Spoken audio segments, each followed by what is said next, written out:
تیرا کلام رہے گا قائم پہاڑ جب نہ رہے خدایا، تیرے منہ کی ایک بات بھی ٹلے گی نہ چاہے کچھ بھی ہو، تیری مانند یہ ہے زندہ سونے سے بھی قیمتی، میرا دل یہ دے گواہی ہے یہ کتاب عظیم، نازل کرے اپنا کلام شکستہ دلوں کو سکون ملے، تاریکی دور ہو میری راہیں روشن کر، دل اپنا کلام کثرت سے اے خدا بدل دے، رہائی دے کثرت سے پھل ملاؤ، کلام رہے گا قائم پہاڑ۔ عزیز ناظرین، میں ایاد ظریف آپ تمام دیکھنے والوں کو ہمارے روز کے بائبلی مطالعاتی پروگرام کی نئی قسط میں خوش آمدید کہتا ہوں۔ ناظرین، ابھی ہم نئے عہد نامے میں سے تیموتھیوس کے نام پہلے خط کا مطالعہ کر رہے ہیں، اور آج ہم 5ویں باب کا مطالعہ جاری رکھتے ہوئے 9ویں آیت سے باب کے آخر تک مطالعہ کریں گے۔ میں یاد دلانا چاہوں گا کہ تیموتھیوس کے نام پہلا خط پاسبانی خطوط میں سے ایک ہے، جو کہ خدا کے گھر یعنی کلیسیا کے متعلق ہے، اور بتاتا ہے کہ خدا کے گھر میں کس طور پر برتاؤ کرنا چاہیے، اور یہ بھی بتاتا ہے کہ نگہبان اور ڈیکن اپنی خدمات کس طور پر پیش کرتے ہیں، اور کلیسیا یعنی خدا کے گھر میں مختلف طبقات سے کس طور پر پیش آیا جاتا ہے۔ اور آج ہم 10 احکامات پر بات کریں گے اور مختلف طبقات سے برتاؤ کرنے کے حوالے سے سیکھیں گے۔ میں آپ کی حوصلہ افزائی کروں گا کہ اپنی بائبل مقدس کھولیے، اور کوئی سوال ہو تو ہمیں لکھے، ہم اس کا جواب ضرور دیں گے۔ پروگرام کے آغاز سے پہلے میں اسٹوڈیو میں آئے خدا کے خادمین کا خیر مقدم کروں گا، بھائی فیض فواد کا اور بھائی اسحاق ایلیا کا۔ آپ دونوں کو خوش آمدید۔ شکریہ۔ ہم اپنے حاضرین کا بھی خیر مقدم کرتے ہیں جو ہمارے ساتھ اسٹوڈیو میں موجود ہیں، اور امید کرتا ہوں کہ خدا ہمیں اس مطالعے سے زیادہ استفادہ کرنے کا فضل عطا کرے گا تاکہ ہم بائبل کو اوروں کے آگے بھی کھول سکیں۔ آپ سب کو خوش آمدید۔ ملتے ہیں ایک چھوٹے سے وقفے کے بعد۔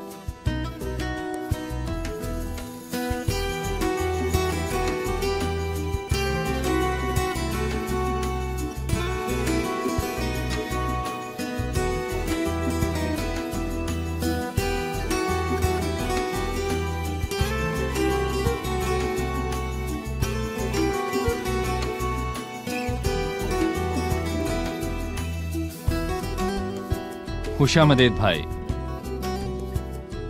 بھائی اسحاق، 5ویں باب کی 9ویں اور 10ویں آیت بیواؤں کے حوالے سے ہے۔ 9ویں آیت ہے، وہی بیوہ فرد میں لکھی جائے جو 60 برس سے کم کی نہ ہو اور ایک شوہر کی بیوی ہوئی ہو اور نیک کاموں میں مشہور ہو، بچوں کی تربیت کی ہو، پردیسیوں کے ساتھ مہمان نوازی کی ہو، مقدسوں کے پاؤں دھوئے ہوں، مصیبت زدوں کی مدد کی ہو، اور ہر نیک کام کرنے کے در پہ رہی ہو۔ میں چاہوں گا کہ آپ بیواؤں سے متعلق شرائط پر تبصرہ کریں۔ پچھلے ایک ساتھ میں ہم نے سیکھا کہ لازم ہے کہ اس کے بچے یا پوتے پوتیاں نہ ہوں جو اس کے لیے مہیا کر سکیں، اور وہ بالکل اکیلی ہو اور اس کی امید خدا ہی ہو اور مسلسل دعا اور مناجات کرتی ہو۔ یہاں وہ 9ویں آیت میں کہتا ہے وہی بیوہ فرد میں لکھی جائے گی، یعنی کہ کلیسیا میں اس کا اندراج بطور بیوہ کیا جائے گا جو 60 برس سے کم کی نہ ہو۔ اس کا مطلب یہ ہے کہ شاید اگر وہ اس سے کم عمر ہو تو وہ دوبارہ شادی کر لے، ساتھ ہی اگر اس کی عمر 60 برس سے کم ہے تو وہ اپنے اخراجات کے لیے کام کر سکتی ہے، جو شاید 60 برس والے کے لیے ممکن نہ ہو۔ پھر وہ کہتا ہے کہ ایک شوہر کی بیوی ہو، یعنی کہ اس کے شوہر کی موت کے بعد اس نے بیانہ کیا، اگر کیا تو شاید دوسرے شوہر کے مرنے کے بعد وہ تیسرا بھی کر لے۔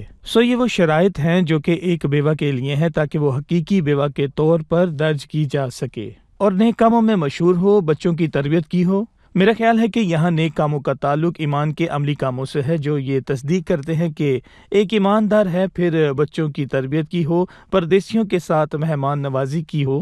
یہ ایک بہت ہی خوبصورت الفاظ اخلاقی باتوں کو بیان کرتے ہیں جو کہ اس کے ایک شاندار عورت ہونے کی تصدیق کرتے ہیں کہ اس نے بہت سے اچھے کام کیے۔ مطلب یہ کہ کلیسیائی جماعت پر فقط ایک بوجھ نہیں ہے، اس نے مسلسل دیا۔ بھلے ہی یہ بیوہ اب ضرورت مند ہے، وہ کہتا ہے اس نے مہمان نوازی کی۔ یہ کسی بیوہ کے لیے فطری بات ہے جو خیرات سے گزر بسر کرتی ہے کہ اگر وہ مہمان نوازی نہ دکھائے تو اسے معافی ہے۔ کیا دینے کا تعلق امیری یا غریبی کے مخصوص درجات پر منحصر ہے؟ میرا خیال ہے کہ بھائی عیاد یہ بڑی غور طلب بات ہے۔ خدا کا کلام کہتا ہے نہیں، فراخ دلی کا تعلق دولت سے نہیں ہے۔ یہ ممکن ہے کہ ایک شخص امیر ہوتے ہوئے کنجوس ہو جبکہ دوسرے کے پاس کچھ نہ ہو سوائے فراخ دلی کے۔ خداوند یسوع مسیح نے کہا کہ اس نے اپنی ناداری کی حالت میں جو کچھ اس کے پاس تھا سب ڈال دیا۔ ایک بیوہ جسے مدد درکار تھی لیکن اس نے جو کچھ اس کا تھا سب ڈال دیا۔ بالکل، تو بہانہ نہیں چلے گا کیونکہ دینے کا تعلق دل کی فراخ دلی سے ہے۔ مرکز کی انجیل کہتی ہے کہ اس نے 2 دمڑیاں ڈالیں جو کہ ایک چوتھا حصہ تھا، پر بائبل نے اس کے نذرانے کی تفصیلات کیوں بتائیں؟ کیونکہ اگر اس کے پاس ایک سکہ ہوتا تو وہ اسے پورا ہی ڈالنے کی پابند ہوتی، کیونکہ پھر اس کے پاس کوئی اور چارہ نہ تھا۔ بہرحال اس نے تانبے کی 2 دمڑیاں دے دیں جو سکے کا چوتھا حصہ تھا۔ اس سے ظاہر ہوتا ہے کہ وہ خزانے میں ایک دمڑی ڈال سکتی تھی جو کہ اس کی کل رقم کا 50% تھا، اور دوسری دمڑی رکھ سکتی تھی لیکن اس نے ایسا نہ کیا۔ اس نے فیصلہ کیا جو اس کے پاس ہے وہ سب ڈال دے، اپنا سب کچھ۔ مفسرین میں سے کسی ایک نے کہا کہ جب اس نے وہ تقسیم شدہ نظر ڈالی تو اس نے یہ ثابت کیا کہ اس کا دل تقسیم شدہ نہ تھا، وہ خداوند کو اپنی محبت کا ثبوت دینے گئی تھی، اور مفلس ہو کر واپس لوٹی اس نے خداوند پر اپنے بھروسے کا ثبوت دیا۔ اور مجھے یقین ہے کہ اس رات اس نے اپنی زندگی کا بہترین کھانا کھایا، اور اس دن سے خداوند نے اس کے ذرائع کو پھیلایا۔ جی بالکل، جی ہاں۔ ڈاکٹر فائز، 11ویں آیت میں لکھا ہے مگر جوان بیواؤں کے نام درج نہ کر، کیونکہ جب وہ مسیح کے خلاف نفس کے تابع ہو جاتی ہیں تو بیاہ کرنا چاہتی ہیں اور سزا کے لائق ٹھہرتی ہیں، اس لیے کہ انہوں نے اپنے پہلے ایمان کو چھوڑ دیا۔ ایسے سخت الفاظ جوان بیواؤں کے حوالے سے لکھے ہیں، یہ کون ہیں؟ جی، 11ویں آیت سے 15ویں آیت میں وہ ان بیواؤں کی بات کر رہا ہے جو جوان ہیں یا پھر کم عمر بیوائیں ہیں، اور 14ویں آیت میں اس نے کہا کہ میں یہ چاہتا ہوں کہ جوان بیوائیں شادی کریں۔ اگر ایک عورت جس کا شوہر اس کی جوانی میں ہی مر جائے اس کے پاس بیاہ کا موقع ہے اور یہ بہتر ہوگا کہ وہ بیاہ کر لے، تو پھر مسئلہ کیا ہے؟ مگر وہ کہتا ہے لیکن مگر جوان بیواؤں کے نام درج نہ کر۔ یہ رفاقت سے انکار ہے، یا عبادت میں آنے یا کلیسیا کی رکنیت لینے پر پابندی نہیں ہے۔ یہ ان کے نام مالی مدد کے امیدواروں میں درج کرنے سے انکار ہے جو کلیسیا مہیا کرتی ہے۔ کیونکہ ان کا واحد مقصد یہی ہے کہ ان کی مالی تمام ضروریات پوری ہوں، کیونکہ جب وہ مسیح کے خلاف نفس کے تابع ہو جاتی ہیں تو وہ بیاہ کرنا چاہتی ہیں، یعنی کہ مالی امداد لیتی ہیں، لیکن وہ شادی کرنا چاہتی ہیں۔ تو مسئلہ کیا ہے؟ جبکہ اس نے کہا کہ پس میں یہ چاہتا ہوں کہ جوان بیوائیں بیاہ کریں، تو مسئلہ یہ ہے کہ وہ کسی بھی طور پر بیاہ کرنا چاہتی ہیں، اور اسی لیے وہ بیکار رہنے لگتی ہیں اور گھر گھر پھرتی ہیں۔ نہ صرف بیکار پھرتی ہیں بلکہ ہر طرح کی فضول باتیں کہتی پھرتی ہیں جو انہیں ہرگز نہیں کہنی چاہیے۔ جب ایک بار ان کی شادی ہو جاتی ہے تو وہ اپنا گزشتہ ایمان چھوڑ دیتی ہیں۔ وہ گزشتہ ایمان کیا ہے؟ یہ نہ تو تعلیمی ایمان ہے اور نہ ہی نجات کا ایمان، بلکہ بھروسے کا ایمان، جس کے سبب سے اس نے ایک روز خداوند پر تکیہ کیا کہ وہ اس کی ضرورتوں کو پورا کرے گا، اور وہ اپنے گزشتہ ایمان کو ترک کرے گی بھروسے کے ایمان کو، اور کسی اور کی طالب ہوگی کہ وہ اس کی زندگی کو جسمانی طور پر محفوظ کرے۔ پولوس تیموتھیوس کو حکم دیتا ہے کہ وہ ایسی بیواؤں کا نام درج نہ کرے، کیونکہ ہو سکتا ہے کہ وہ مسائل پیدا کریں اور دشمن کو ٹھوکر کھانے کا موقع دیں۔ مزید وہ کہتا ہے پس میں یہ چاہتا ہوں کہ جوان بیوائیں بیاہ کریں، ان کے اولاد ہو، گھر کا انتظام کریں اور کسی مخالف کو بدگوئی کا موقع نہ دیں۔ 15ویں آیت ہے بھائی ساک، کیونکہ بعض گمراہ ہو کر شیطان کی پیرو ہو چکی ہیں۔ اگر کسی ایماندار عورت کے ہاں بیوائیں ہوں تو وہی ان کی مدد کرے اور کلیسیا پر بوجھ نہ ڈالا جائے، تاکہ وہ ان کی مدد کر سکے جو واقعی بیوہ ہیں۔ وہ ابھی بیواؤں سے معاملات کرنے کے حوالے سے بات کر رہا ہے۔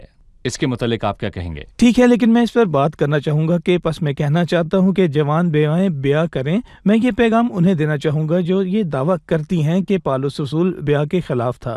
یہاں یہ واضح ہے کہ جوان بیواؤں کو چاہتا ہے کہ وہ بیاہ کریں، پھر اس کے اولاد ہو، گھر کا انتظام کریں۔ لوگ کہتے ہیں کہ ایک خالی ذہن شیطان کی ایک تجربہ گاہ ہے، اور بائبل بھی ہمیں یہ تعلیم دیتی ہے کہ ہمارے ہاتھ خدا کے کاموں میں مصروف ہوں اور ذہن اچھی باتوں کے خیال میں رہے، جیسے کہ اپنے گھرانہ کا انتظام کرنا، ورنہ یہ دشمن ٹھوکر کھلانے کا موقع دے گا، کیونکہ بعض گمراہ ہو کر شیطان کے پیچھے چل پڑے ہیں۔ دوسری طرف اگر کسی ایماندار عورت کے ہاں بیوائیں ہوں تو وہی ان کی امید کرے، پچھلے حصے میں ہم نے دیکھا کہ بیوائیں بوڑھی ہوتے ہوئے بچوں یا پوتے پوتیوں کے بغیر ہو سکتی ہیں۔ صحیح۔ یہاں بیوائیں جوان بھی ہو سکتی ہیں، لیکن گھرانہ میں ایسے ایماندار موجود ہوتے ہیں جو ان کی امید کے قابل ہوتے ہیں تاکہ کلیسیا پر بوجھ نہ پڑے، تاکہ وہ ان کی مدد کر سکے جو واقعی بیوائیں ہیں، گزشتہ بتائی گئی شرائط کے مطابق ہوں۔ صحیح۔ ہم وقفے کے بعد دوبارہ حاضر ہوں گے۔ ناظرین، ہم وقفے کے بعد مطالعہ جاری رکھیں گے۔ اس پر زور دیا گیا ہے کہ بچے اور پوتے پوتیاں اپنے والدین یا رشتہ داروں کا خیال رکھیں تاکہ ان کے اپنے گھرانے کے لوگوں سے معاملات کے اندر خدا پرستی دکھائی دے، اور ہم بھی اس پر زور دیں کیونکہ آج کے دور میں اس زمانے داری کو بھول جانا بڑا آسان ہے، جبکہ ہم ایسے نظام میں رہتے ہیں جہاں مفاد عامہ اور امداد جیسی چیزیں ہیں۔ جو شخص اپنے گھرانے کو نظر انداز کرتا اور اس کی فکر نہیں کرتا، اس کے لیے سخت سزا ہے، جس سے ظاہر ہوتا ہے یہ خدا کی نظر میں بہت بڑا گناہ ہے۔ شاید ایسے لوگ موجود ہوں جو لوگوں کی نظر میں اپنی دینداری کے لیے جانے جاتے تھے، لیکن خدا انہیں غیر ایمانداروں سے بھی بدتر شمار کرتا ہے، کیونکہ وہ اپنے گھرانے کے لوگوں کے خلاف بہت ہی غیر ذمہ دار رہے، جو کہ حقیقی دینداری۔ ناظرین، ہم وقفے کے بعد حاضر ہیں اور تیموتھیوس کے 5ویں باب کا مطالعہ جاری رکھیں گے، لیکن اس سے پہلے ہم لیں گے مہمانوں سے سوال۔ میرا سوال 9ویں اور 10ویں آیت سے ہے، جہاں وہ بیواؤں کے حوالے سے بات کرتا ہے۔ وہی بیوہ فرد میں لکھی جائے جو 60 برس سے کم کی نہ ہو اور ایک شوہر کی بیوی ہوئی ہو اور نیک کاموں میں مشہور ہو، بچوں کی تربیت کی ہو، پردیسیوں کے ساتھ مہمان نوازی کی ہو، مقدسوں کے پاؤں دھوئے ہوں، مصیبت زدوں کی مدد کی ہو اور ہر نیک کام کرنے کے در پہ رہی ہو۔ شاید میں ان الفاظ کو ٹھیک سے سمجھ نہیں پایا، بہرحال میں یہ پوچھنا چاہتا ہوں کہ کیا یہ کسی طرح کی مشروط محبت ہے؟ کیا یہ اس لیے کہ اس نے وہ سب کچھ کیا، کلیسیا کو ایک طرح سے اس کا نام بیواؤں میں درج کر کے اسے عزت دینی ہے؟ جبکہ اگر کوئی وہ معمولی بیوہ ہو جس نے یہ سب کچھ نہ کیا ہو، کلیسیا اس کا نام فرد میں نہ لکھے۔ جی، کیا یہ مشروط محبت ہے؟ نہیں، میرا نہیں خیال، کیونکہ وہ یہاں کہتا ہے وہاں بیع فرد میں لکھی جائے گی، یعنی کہ کلیسیائی اندراج میں لکھی جائے گی، اندراج میں شامل کی جائے گی، سو کلیسیا اسے مہیا کرنے کی پابند ہوگی۔ ورنہ دوسری بات یہ ہے کہ وہ کاموں میں مشہور ہو، یہ عمومی ہے۔ پھر وہ واضح کرتا ہے کہ اس نے یہ کیا ہو، یہ نہیں کیا ہو، اس سے یہ سب لازماً کیا ہو، یعنی ضروری نہیں کہ اس نے یہ سب کچھ کیا ہو۔ مثلاً اگر اس نے بچوں کی تربیت کی ہی، مان لیجئے کہ اس کے بچے نہیں ہیں، شاید اس نے مہمان نوازی کی۔ بھائی، یہ باتیں ثابت کرتی ہیں کہ وہ ایک دیندار خاتون ہے جس کی امید زندہ خدا ہے۔ اس کا مد نظر رکھتے ہوئے کہ اگر اس کے ہاں ایماندار بچے یا پوتے پوتیاں ہوں تو انہیں اس کی فکر کرنی چاہیے، جیسا کہ اس نے گزشتہ آیات میں کہا تھا۔ اگر وہ بیوہ جوان ہو تو شاید اس کے گھرانہ میں کوئی ہو جو ایماندار ہو، جو اس کی مدد کر سکے، اور بائبل ہماری حوصلہ افزائی کرتی ہے کہ ہم سب کے ساتھ بھلائی کرے، اور خاص کر کے ان کے ساتھ جو ایماندار کے گھرانہ سے ہیں۔ صحیح۔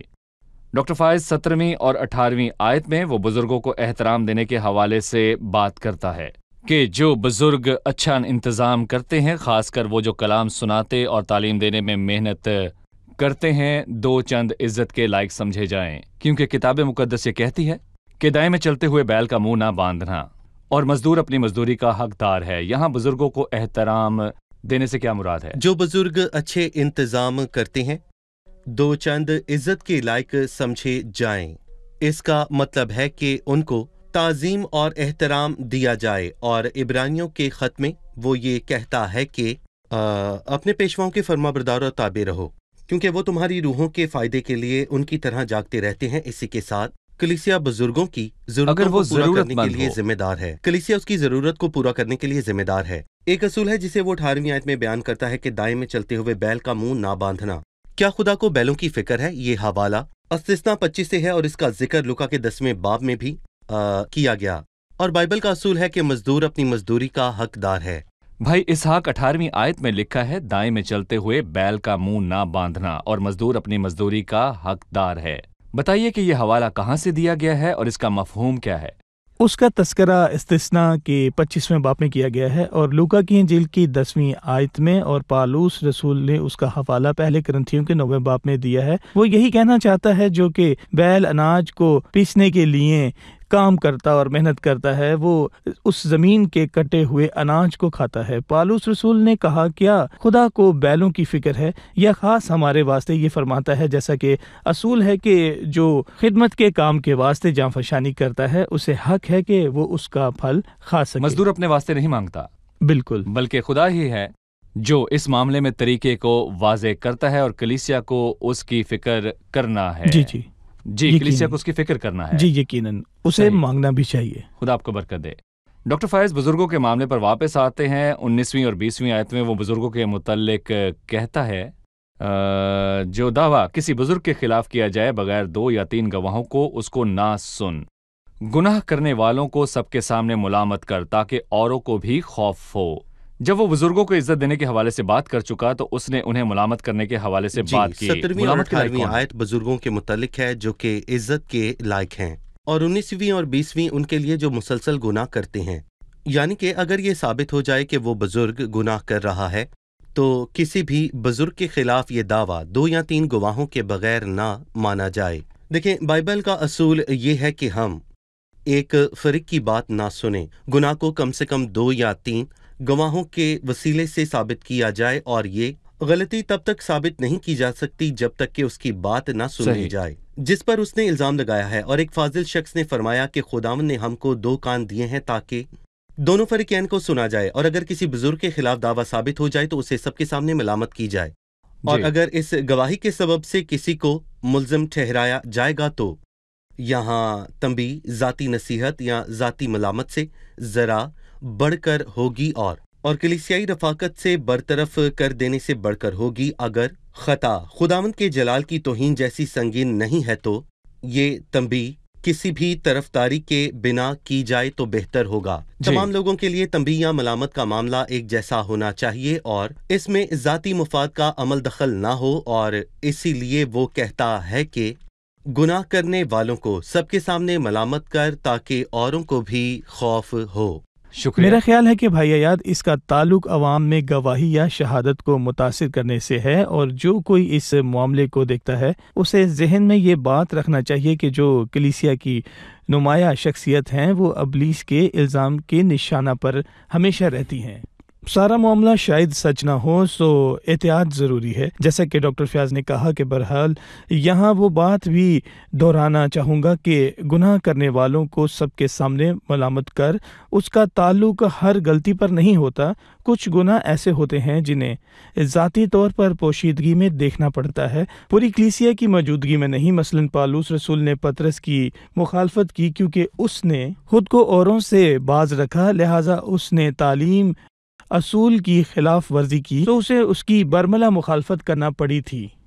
کئی اقدامات کے کہا کہ اس مرحلے تک آنے سے پہلے اس شخص کے ساتھ کئی ذاتی اقدامات کیے جائیں، پھر اگر ضرورت ہو تو وہ معاملہ سب کے سامنے رکھا جائے تاکہ سب لوگ سب کی موجودگی میں تربیت کو حاصل کریں اور باقی سب خدا ان کے خوف میں رہیں۔ حاضرین سے ان کا سوال جانتے ہیں۔ 20ویں آیت سے سوال ہے، گناہ کرنے والوں کو سب کے سامنے ملامت کر تاکہ اوروں کو بھی خوف ہو۔ اس کی مراد یہاں بزرگوں سے ہے، جبکہ پہلی آیت ہے کسی بڑے عمر والے کو ملامت نہ کر، پہلے باپ جان کر نصیحت کر۔ ان سے کیا مراد ہے؟ جی بھائی، ان آیات کے متعلق بتائیں۔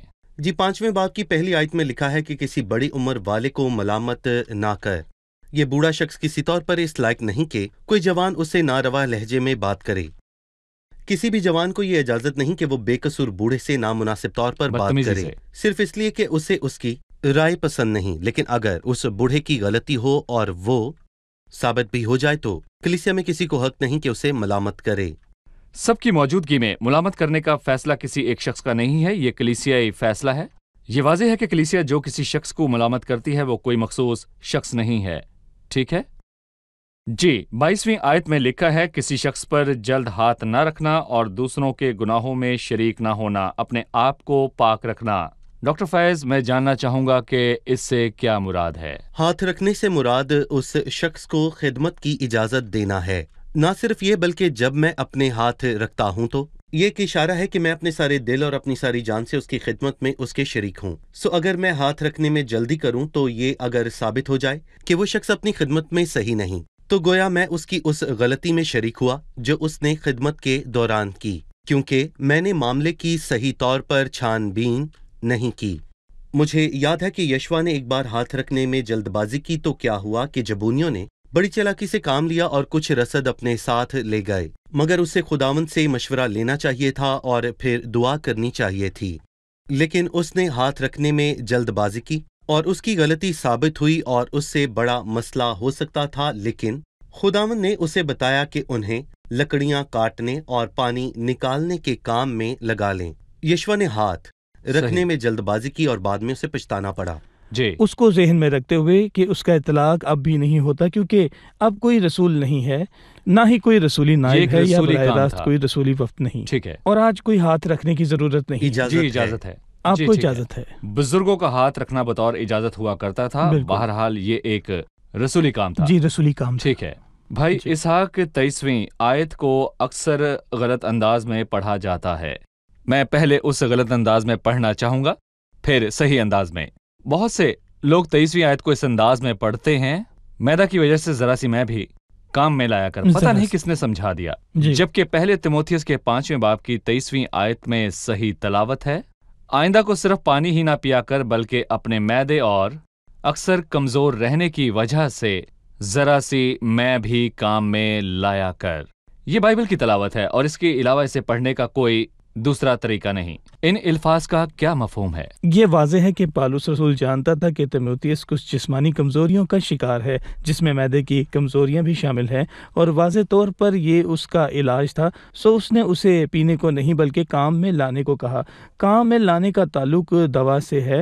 اس نے یہ اشارہ نہیں ملتا کہ 2 کپ پی لیے جائیں، کیونکہ دوا عموماً چمچوں سے لی جاتی ہے، کپوں سے نہیں، بلکہ اپنے معدہ اور اکثر کمزور رہنے کی وجہ سے ذرا میں بھی کام میں لایا کر. مجھے اس میں 2 باتیں نظر آتی ہیں. پہلی بات یہ کہ بھلے ہی پالوس رسول کے پاس شفا کی نعمت تھی، لیکن اس نے انہیں ان بیماریوں پر استعمال نہ کیا جو اس کے قریبی تھیں، کیونکہ یہ نشان جب موجود تھا تو غیر ایمانداروں کے لیے بھی تھا، تاکہ ایمانداروں کے لیے. دوسری بات یہ ہے کہ مسیحیت میں نہ تو کوئی چیز مکمل طور پر منع ہے، نہ ہی کسی بات کی مکمل چھوٹ دی گئی ہے. سب چیزیں میرے لیے روا تو ہیں، مگر سب چیزیں مفید نہیں ہیں. بائبل کہتی ہے شراب کے متوالے نہ بنو، کیونکہ اس سے بد چلنی بہت سی دوائیوں میں الکوہل کی شرح موجود ہوتی ہے.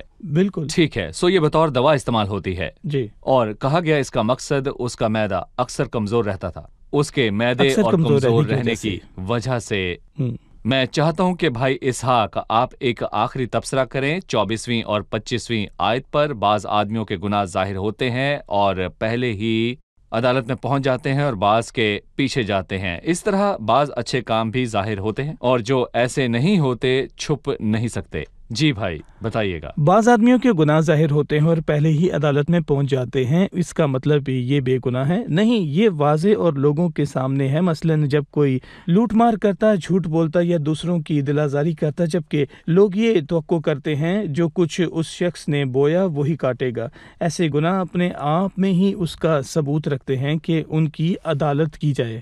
یہ معاملہ لوگوں کے نمایاں گناہوں کا ہے جو انہیں عدالت تک لے جائیں گے، جبکہ کچھ لوگوں کے گناہ پوشیدہ ہوتے ہیں اور بعد ازاں ان کا پیچھا کریں گے، جبکہ سب پوشیدہ باتوں سے پردہ ہٹایا جائے گا اور انہیں ان کے لیے سزا دی جائے گی. اسی طرح بعض اچھے بھی ہیں، ظاہر ہوتے ہیں، یعنی کہ اگر کوئی اچھے کام کرے تو اس کے اچھے نتائج ہیں، اس کا پیچھا کریں گے. آدمی جو کچھ بوتا ہے وہی کاٹے گا. اور جو ایسے نہیں ہوتے، یعنی کہ اگر کسی نے کوئی پوشیدہ طور پر کچھ اچھے کام کیے ہیں تو وہ دن میں بھی ظاہر ہوں گے اور اسے اس کے لیے مسیح کے تخت عدالت کے سامنے انعام ملے گا. وہ بھی پوشیدہ نہیں رہ سکتے. صحیح، کیونکہ کوئی چیز ڈھکی نہیں. جی، جو کھولی مجھے جلد ہی عدالت میں لیا جائے گا اور نیک اعمال مجھے جلد ہی برکت دیں گے. اور وہ بھی خداوند کے تخت عدالت کے سامنے. جب بھائی اسحاق بات کر رہے تھے تو مجھے یوسف کے بھائیوں کی یاد آئی اور جو کچھ انہوں نے یوسف کے ساتھ کیا. اس کے 22 برس کے بعد یوسف نے حکم دیا کہ بنیامین کے تھیلے میں چاندی کا پیالہ رکھا جائے. اور جب وہ پیالہ بنیامین کے تھیلے سے ملا تو یہودا نے ایک بہت ہی اچھی بات کہی. ہم کیا کہیں، ہم کیا بات کریں یا کیوں کر اپنے آپ کو برائی ٹھہرائیں، خداوند نے اپنے خادم کی بدی پکڑ لی. وہ پیالہ چرانا ان کا گناہ نہ تھا کیونکہ انہوں نے پیالہ نہ چرایا تھا، بلکہ گناہ وہ تھا جو انہوں نے 22 برس پہلے اپنے بھائی یوسف کے خلاف کیا اور انہیں صحیح۔ اسی گناہ کے سبب پکڑا گیا۔ اس گناہ میں جو انہوں نے 22 برس پہلے اپنے بھائی کے خلاف کیا تھا، اور کہ لوگ خدا وقت کہتے دیتا ہیں ہے لیکن وہ کبھی نظر انداز نہیں کرتا، اور بائبل کہتی ہے تو نے یہ گمان کیا کہ میں بالکل تجھ سا ہوں، یعنی کہ خدا کی مہربانیوں، اس کی رحمتوں، اس کے صبر کا مطلب یہ نہیں کہ وہ بھول گیا ہے، اور کوئی پوشیدہ گناہ جس کا اعتراف نہیں کیا گیا اور جسے مسیح کے لہو سے دھویا نہیں گیا، وہ ایک دن ضرور عیاں کیا جائے گا۔ دیکھیں، میں اپنے ناظرین کو یہ کہنا چاہوں گا کہ بونا اور کاٹنا وہ اصول ہے جس کے تحت خدا انسان کے ساتھ معاملات کرتا ہے، لیکن یہ واحد اصول نہیں ہے بلکہ ایک اور اصول ہے جو کہ خدا کے فضل کا اصول ہے۔ اگر انسان نے بہت سی برائیاں کی ہیں تو وہ بری چیزوں کو کاٹنے کے لائق ہے، بونے اور کاٹنے کے اصول کے مطابق۔ بہرحال میں کہوں گا کہ خداوند یسوع مسیح کا فضل اس اصول سے بالاتر ہے، کیونکہ وہ فضل کا اصول رکھتا ہے، سو اس کے لہو کی قدرت کے وسیلے وہ بہت سی بری باتوں اور ان گناہوں میں سے جو ہم نے کیے اچھی چیزوں کو پیدا صحیح۔ کر سکتا ہے۔ شکریہ، خداوند آپ کو برکت دے۔ اب ہم مہمانوں سے ان کی رائے جانیں گے۔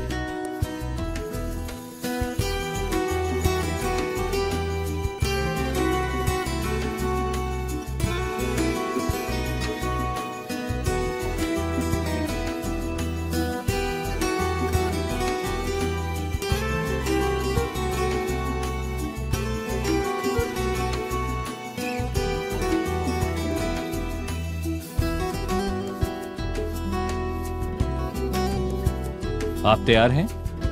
آج کے مطالعے سے آپ نے کیا سیکھا؟ مجھے یہ بات بہت پسند آئی کہ خدا کے کلام میں ایک توازن ہے، جبکہ وہ بتاتا ہے کہ حقیقی بیواؤں کا احترام کیسے کرنا ہے، اور جو خود پرست ہیں ان سے کیسے معاملات کرنے ہیں، اور بڑوں کا احترام کیسے کرنا ہے، اور ان بزرگوں کو ملامت کیسے کرنی ہے جو گناہ کرتے ہیں۔ حیران کن توازن۔ جی، دینے کا تعلق مالی حالت سے نہیں ہے، بلکہ اس کا تعلق فراخ دلی سے ہے، جیسا کہ اس غریب بیوہ نے 2 دمڑیاں یعنی وہ سب جو اس کا تھا دے دیا۔ صحیح۔ مجھے بھائی فائز کی اس غریب بیوہ کے تحفے کے متعلق کہی گئی بات پسند آئی کہ اس کے مکمل تحفے نے اس کے مکمل دل کا ثبوت دیا۔ صحیح، سو ہم اس لیے نہیں دیتے کیونکہ ہمارے دل تقسیم شدہ ہے۔ پیٹر؟ مجھے یہ بات پسند آئی کہ بائبل کلیسیا کے ہر طبقے کے لوگوں کی پرواہ کرتی ہے جو مسیح کے لوگ ہیں۔ کچھ حصوں میں بیواؤں کی بات کی گئی ہے، جبکہ کچھ میں بزرگوں کی، نوجوانوں کی اور جوان عورتوں کی۔ لہٰذا بائبل مقدس خداوند کے لوگوں کے ہر طبقے کی پرواہ کرتی ہے۔ شکریہ، خداوند آپ سب کو برکت دے، خادمین کا بھی شکریہ۔ عزیز ناظرین، ملتے ہیں آپ سے آنے والی قسط میں جو کہ پہلے تیموتھیوس کی آخری قسط ہوگی۔ خداوند آپ سب کو برکت دے۔ أنا ليا دوب في الأرض عايش بعمله، أنا ليا واجب بس على أجلي ما كمله، في الظل ماشي أو في بؤرة الأضواء، ليا وطن بحيا سفير ومثله، ملكي يسوع المسيح، ربي يسوع المسيح، راية انتصاري سبب افتخاري، إني من شعب يسوع المسيح، ملكي يسوع المسيح، ربي يسوع المسيح، راية انتصاري سبب افتخاري، إني من شعب يسوع المسيح.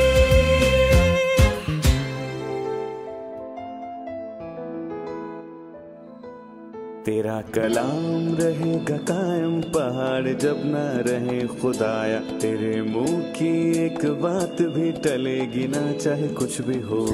تیری مانند یہ ہے زندہ، سونے سے بھی قیمتی، میرا دل یہ دے گواہی ہے، یہ کتاب عظیم نازل کرے اپنا کلام، شکستہ دلوں کو سکون ملے، تاریکی دور ہو میری راہیں روشن کر، دل اپنا کلام کثرت سے اے خدا بدل دے، رہائی دے کثرت سے پھل ملاؤ، کلام رہے گا قائم، پہاڑ جب نہ رہے خدایا، تیرے منہ کی ایک